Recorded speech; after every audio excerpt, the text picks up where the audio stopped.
Vous écoutez Samedi de lire avec l'auteur invité d'Amélie Boivin-Enfield. Je suis toujours en compagnie de mon auteur invité de cette semaine, Alain Beaulieu. Et Alain, j'aimerais qu'on parle du deuxième personnage, Eliane. Ouais. Eliane, qui est une avocate adjointe, pas tout à fait avocate, mais c'est une adjointe juridique, dans le fond, qui demeure à Paris, région parisienne, mais qui est en conflit, elle aussi, avec sa famille, son père qui a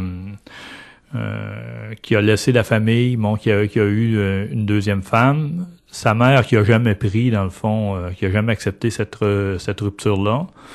Et elle, sa mère est un peu hystérique aussi, tout ça, donc elle va vouloir, dans le fond, se sauver de tout ça. Donc, elle va descendre à Rennes, qui est à 1 heure et quart de route de Saint-Malo, et qui va réussir à se faire engager par Maître Bloomberg, c'est-à-dire un bureau d'avocat là-bas, à Rennes, et à qui on va confier, dans le fond, je mets ça avec des guillemets, mais cette enquête-là, c'est-à-dire la mère de Salim Belfakir, qui est décédé, va contacter cet avocat-là parce qu'elle pense qu'on n'a pas su toute la vérité, puis elle a raison. Elle veut faire la lumière là-dessus. Elle veut faire la lumière là-dessus, alors, puis l'avocat va simplement demander à Eliane, pourrais-tu regarder ça un peu? Il croit pas trop, lui, là, mais pourrais-tu regarder ça? Et elle va se mettre à entendre une voix le soir, juste avant de s'endormir ou le matin. Elle entend une phrase, dans le fond, en arabe, prononcée en arabe. Et elle fait le lien avec Salim Belfakir. Évidemment, c'est dans son imagination, parce que Salim Belfakir, on va en parler après, là, mais il n'a d'arabe que le nom. Oui, c'est ça. Il est pas arabe du tout, puis il parle pas arabe, lui. Alors, elle s'imagine qu'il est arabe parce qu'elle a lu son nom, puis etc. Puis elle entend une phrase en arabe qu'elle traduit maladroitement. C'est parce que ça veut pas dire ça du tout non plus. Et mais c'est ça qui va faire en sorte qu'elle va s'intéresser à ce cas-là en particulier, puis qu'elle va découvrir tranquillement que c'est vrai qu'il y a des choses là, il y a des questions dans le fond qui sont restées sans réponse. Ça va l'amener à rencontrer la mère de Salim, puis à pousser dans le fond. C'est par son regard à elle là, qu'on va avancer dans le récit, puis qu'on va découvrir tranquillement ce qui s'est vraiment passé. Et parlons-en de Salim. Ouais, Salim, dans l'écriture, Salim était pas là au début. Ah non? Pourtant, c'est lui qui ouvre le ça. récit, tout ça. Mais quand j'ai commencé à écrire, il y avait la voix d'Eliane et la voix de Julien.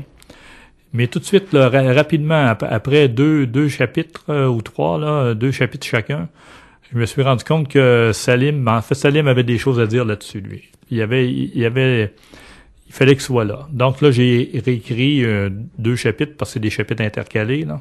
Alors là, Salim est apparu. Salim, en fait, c'est un jeune homme dont le père est marocain, mais qu'il n'a jamais connu. Son père a fait une escale à Saint-Malo. A eu une aventure avec sa mère, mais lui est reparti. Sa mère, croyant qu'il allait revenir, là, lui a donné donc le nom du père et un prénom arabe en disant bon, c'est le fils de son père, etc. Mais le père reviendra jamais. Ce qui fait que le jeune homme, au départ, quand j'ai commencé à écrire, puis je voyais à peu près où ça s'en allait, j'avais une utopie qui est celle d'un monde égalitaire, sans racisme, où la couleur de ta peau, ton nom, etc., ça n'a pas d'importance. On est tous égaux. Fait que c'est pour ça que c'est des Juifs, dans le fond, Eliane Cohen, Bloomberg, qui défendent un Arabe devant le système français. Tu sais, bon, en me disant, oui, ça se peut. Tu sais, oui, dans un monde idéal, ça se peut. Puis les Européens qui sont, pour être allés à quelques reprises, un peu plus racistes, un peu moins compréhensifs qu'on peut l'être ici au Canada. Oui, là. C'est ça. Mais je me suis vite rendu compte aussi que c'était une utopie, ça. C'est-à-dire qu'on est toujours porteur de notre histoire.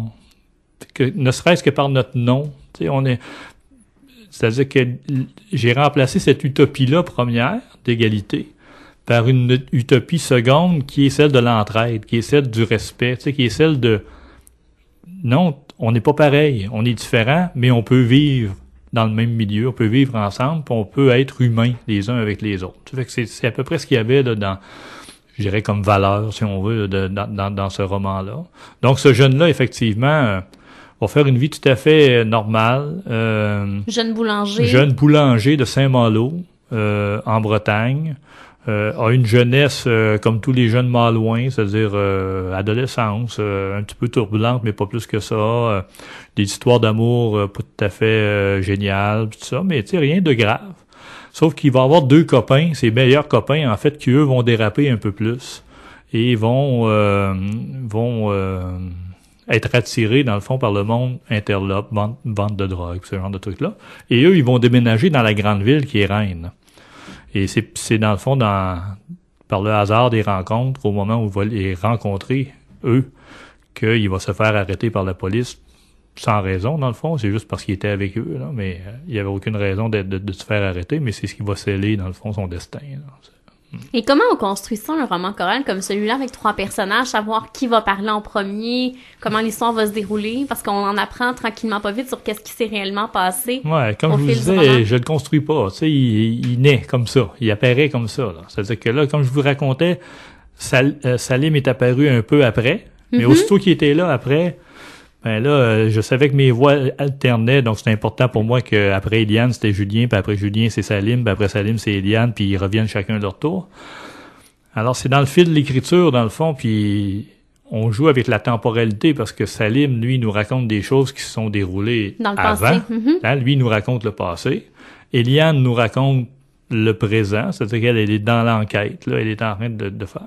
Et Julien aussi est dans le présent, mais il est presque dans l'avenir parce que lui, il l'a vécu. Là, on sait, lui, ce qu'il nous raconte, ça s'est passé après les événements qui se sont produits dans le poste de police. Donc, on est sur les conséquences les que conséquences, ça a eu sur sa vie. Voilà, ouais. C'est ça. Ouais. Mais honnêtement, c'est pas songé. C'est comme j'accepte de me laisser porter par l'écriture. Là. C'est ça. Puis ça, c'est fascinant quand ça fonctionne. Puis en même temps, ben c'est un peu inquiétant parce que t'as pas de plan. Tu t'avances, oui, tu suis l'histoire, là, mais il faut qu'elle s'en aille quelque part quand même. Il faut que voilà. Ouais. Et en tant que professeur de littérature, est-ce que vous êtes le genre d'auteur qui va relire à plusieurs reprises, qui va très, très peaufiner les mots, les phrases utilisées? Ouais, ben c'est pas en tant que professeur de littérature, c'est en tant qu'écrivain. En tant qu'écrivain, oui, c'est ça.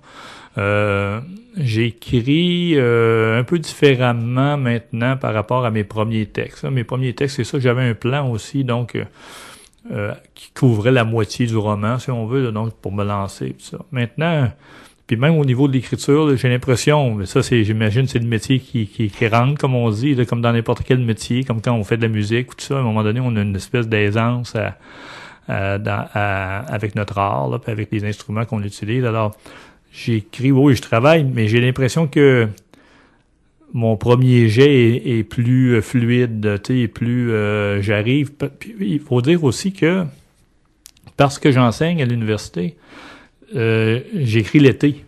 OK.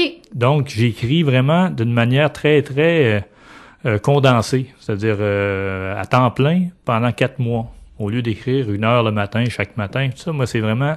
Donc, je suis comme imprégné par le livre, là, je suis vraiment dedans. Fait que j'ai l'impression que ça paraît aussi au niveau de l'écriture, tu sais, pour ce qu'on appelle la musique, si on veut, là, des mots, puis du langage, tout ça, là. J'ai l'impression d'être dedans parce que j'en sors jamais, là, pendant le temps où je suis en train d'écrire, là, j'en sors jamais. Donc, j'ai l'impression qu'il y a quelque chose qui m'habite, puis qui coule un petit peu plus facilement que si j'avais à me relire chaque jour. Mettons, si j'écrivais aux 2 jours, mais là, il faudrait que j'aille relire mes pages, tout ça, puis là, alors que là, j'ai l'impression que je suis dans un rythme là qui est constant. Ouais. Et en période d'écriture, est-ce que vous arrivez à laisser quelqu'un d'autre lire ce que vous écrivez ou il faut que le roman soit terminé avant que quelqu'un puisse le lire? J'ai ma lectrice privilégiée qui est ma conjointe qui lit.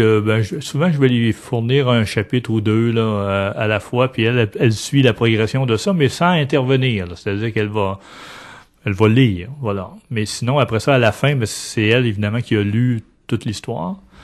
Et là, il y a des petits changements souvent qui apparaissent, ce qui fait que quand le livre est publié, elle va le relire, puis souvent, elle va découvrir aussi des petits changements. Tout ça. Mais j'ai une lectrice privilégiée qui est ma conjointe, mais sinon, il y a personne qui lit ça. Là. Sinon, mon éditeur après, mais une fois que le manuscrit est écrit. Là. Aimez-vous ça, le travail avec l'éditeur? Bien sûr, ça, c'est un travail essentiel pour les auteurs. Là. Mais il y a beaucoup d'auteurs qui n'aiment pas cette étape-là. Ouais, ils sont rares, honnêtement. Ben moi, j'en entends beaucoup qui disent qu'ils n'aiment pas cette étape-là. C'est vrai, de oui, que c'est confrontant, des fois que l'éditeur veut changer certains mots, certaines phrases, ou couper certains passages. Ouais, ça dépend aussi du type de relation que tu as. Moi, je travaille avec Normand de Bellefeuille depuis des années. On est des complices, tu sais. Ça se passe bien, puis je vous raconte une anecdote. Une fois, Normand m'avait dit, c'est un roman qui s'appelle Le Fils perdu. C'était le 3e roman d'une trilogie, si on veut, là, filiale, où bon, j'arrivais à la fin d'un cycle. Et comme auteur, je me suis payé une coquetterie. À la fin, j'ai fait une espèce d'épilogue où tous mes personnages des 3 romans se rencontrent par hasard au Mexique, sur une plage, tout ça, puis je les fais se croiser. Ils se connaissent pas, mais je les fais se croiser. C'est une manière pour moi de venir clore le truc. Normand me dit, Alain, pas certain que ce soit une bonne idée, tu sais, ça correspond pas tout à fait, tout ça. Mais il dit, c'est toi qui vois, là, c'est ton livre, mais il dit... Fait que finalement, j'ai décidé de le garder, de laisser la scène là. Puis j'avais pas eu de mauvaises critiques vraiment depuis que je publiais. Puis là, j'en ai eu une pas très bonne. Et le titre, c'était « Y a-t-il un éditeur dans la salle? » Puis il reprochait à mon éditeur de m'avoir laissé écrire cette scène-là. Alors évidemment, c'est devenu un peu le running gag entre Normand et moi quand il me fait un commentaire, puis que je dis « Ouais, je suis pas certain. » Il me dit « Te rappelles-tu la scène du Mexique? » Tu sais. Ouais, alors bon, il y a des conseils qu'on prend, il y en a d'autres on a l'impression que non, que ça convient mieux comme ça. Mais non, mais moi c'est important parce que un bon éditeur, c'est non seulement un lecteur, mais c'est un lecteur qui se place à la place des autres lecteurs. C'est-à-dire qu'il y a la conscience de la réception, c'est ça. Tu sais, moi je dis souvent à mes étudiants, quand on écrit un roman, là, dans le fond, il y a 3 romans. Il y a le roman dont on rêve. Celui-là, il est important. Là. C'est-à-dire, quand tu t'assois la première journée puis tu te dis, moi, je vais écrire un roman, ben là, il faut que tu veuilles. Il faut que tu aies le goût. Mm-hmm. Il y a le roman que tu écris, effectivement, là, puis c'est celui que vous avez devant vous aujourd'hui. Là, il existe, il est là, il est en papier. Puis, bon. Et le 3e roman, c'est le roman que le lecteur lit. Celui-là, il m'appartient pas, moi. C'est-à-dire qu'il est différent aussi d'un lecteur à l'autre. Mm-hmm. L'interprétation, puis l'imaginaire, puis etc. On sait, c'est ça. C'est un des grands plaisirs de la lecture. C'est-à-dire qu'on met de soi dans ce qu'on lit. Et celui-là, comme il m'appartient pas, ben, c'est intéressant d'avoir ce retour-là de « Ah oui, qu'est-ce que vous avez lu exactement dans ça? Qu'est-ce qui vous a intéressé? » Puis... Eliane, ah oui, pourquoi Eliane? Tu sais, quelqu'un va me dire, ah oui, tel personnage. Ah oui, pourquoi? Tu sais, pourquoi celui-là plus qu'un autre? Puis ça, ouais. Alors lui, dans le fond, l'éditeur, son rôle, c'est ça, c'est d'essayer de se placer, de se mettre à la place de différents lecteurs, puis de voir comment il peut être reçu. Tu sais, moi, la réception de mes livres, c'est important, là, c'est important parce que je veux que les gens aiment ça, puis tout ça, mais je suis mal placé pour ça, là. Tu sais, moi, j'ai découvert des choses que j'ai mises dans mes livres 3 ans, 4 ans, 5 ans, 6 ans plus tard, après les avoir écrits. Parce que c'est l'inconscient qui travaille, puis etc. Puis, tu sais, bon, puis à un moment donné, tu dis, ah ouais, ça fait 3. Moi, bon, il y a des thèmes récurrents, tu sais, dans mes livres.